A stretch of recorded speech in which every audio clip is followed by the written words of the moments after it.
Përshëndetje gjithëve dhe mirë se keni ardhur në një episod tjetër të podcastit ton Pa Filtra. Unë jam Antea Kodra dhe vi nga shkolla Said Nejdeni. Sot kam kënaqësinë të kemi të ftuar dhe të intervistoj zonjën Denisa Basha. Faleminderit që pranuat ftesën time. Faleminderit Antea. Unë jam shumë e lumtur që të kam sot këtu edhe për vetë fakti se ne bashkë njihemi si antar e Këshillit Vendor Rinor, kam pasur kënaqësinë të punoj me ty dhe më lejo të të them përgëzime për punën tuaj.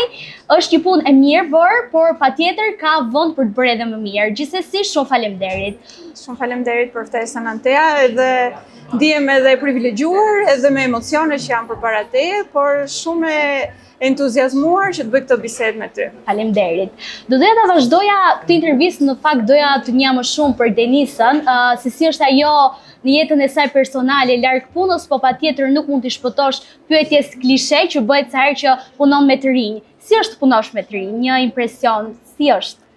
Do ta nis shumë të përgjithshme për të dalë te pjesa jote. Të punosh me të rinjt është gjëja më e bukur që unë kam parë nga gjithë eksperienca ime e punës. Nuk kam punuar gjithmonë me të rinj. Kam punuar me shtresa të ndryshme sociale, sepse kam nisur nga pjesa e si punonjëse sociale, specialiste në ndihmë sociale, në disa fusha të ndryshme, si në nevojë, me aftësi ndryshe. Pastaj kam marrë ca përgjegjësi pak më të mëdha, të cilat nga bërë mua që të reflektoj se çfarë përgjegjësisë duhet kem unë. Edhe patjetër që doja t'i kthehesha pjesës sociale dhe të rinjve, dhe sot jam shumë falendëruese për gjithë mundësitë që mua më janë dhënë, por falendëruese edhe vetes që kam këmbgulur gjithmonë që t'jem aty ku unë dua t'jem. Kështu që jam shumë e lumtur që t'ju kem juve si staf, sepse unë do t'ju quaj koleg, në fakt nuk do t'ju quaj vetëm pjesë të Këshillit Vendor Rinor. Kështu që unë nuk e di, do doja dhe feedbackun tënd, sepse ke gati një vit pak më shumë që je pjesë e qendrës rinore dhe si e ndjer ti me mua dhe me gjithë stafin e drejtorisë së rinisë. Me thënë të drejtën, nuk ju shoh si punonjës rinor, por ju shoh më shumë si shoqe, ku mund të vit, kaloj kohën time të lirë, por pse jo, nga kjo kohë e lirë të marr feedback dhe të marr një gjë të mirë dhe të vlefshme për jetën time. Është një kënaqësi shumë e madhe të punosh me ju, sepse çdo herë dhe çdo fjalë që ju nxjerrni nga goja është një mësim për ne që duam të ndjekim ndoshta të rinj që duam të ndjekin rrugën tuaj. Më vjen mirë në fakt se të ndërpreva, sepse një lloj qëllimi i një leadershipi që mua më ka mësuar gjatë gjithë karrierës time, kam gati 9 vite që ushtroj shërbim publik. Nuk dua që të më shohin si drejtoresha, por më merr shumë mirë që më drejtove me Denisa, sepse do doja gjithmonë që në jetën time të njihem si Denisa dhe kontributi im në shoqëri dhe bashkëveprimi im, sidomos sot me të rinjt. Më vjen mirë edhe mua për këtë gjë. Kemi bërë punë të mira bashkë, kemi bërë punë të suksesshme bashkë, pa diskutim kemi dhe shumë për të bërë përpara, kemi dhe shumë për të bërë për shoqërinë tonë, por jo vetëm edhe për të rinj, që ndoshta shohin një dritës tek ty, tek mua dhe tek të gjithë të rinj që vinë në qendrën tonë. Por pyetja ime e radhës është si është në këtë kohë të jesh një grua në karrierë. Është e vështirë pa diskutim, po do doja të dija mendimin tënd. Nuk i shpëtojmë dot pjesës së paragjykimeve dhe vendit ku ne jemi. Patjetër që një civilizim e kemi pasur goxha të madh, do thoja, kemi shtruar shumë kapacitete, tani jemi dhe më afër qendrës së Shqipërisë, më afër Tiranës, universiteteve dhe patjetër që kanë bërë lehtësira. Por nuk mund të them që ne jemi totalisht pa ekspozuar ndaj paragjykimit grua. Kam marrë një përgjegjësi në 2019-ën, ku më përpara nuk kishte pasur asnjëherë grua nën kryetare, dhe unë isha vajzë nën kryetare. Më lejoni ta përmend, nuk dua të bëj gabime në terma, por do doja ta përmendja sepse kështu ne e themi në përditshmërinë tonë. Është vajzë, është grua nëpërmjet statusit, por një grua në karrierë edhe në Bashkinë Dibër që nuk ishte parë më përpara, jam parë me një sy paragjykues gjatë gjithë kohës.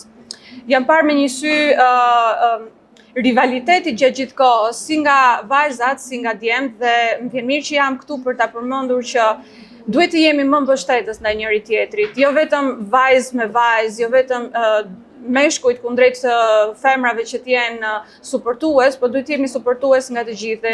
Ku më mirë se sa ju që e shihni këtë pjesën e përballjes të përditshme, të mbështesni njëri tjetrin.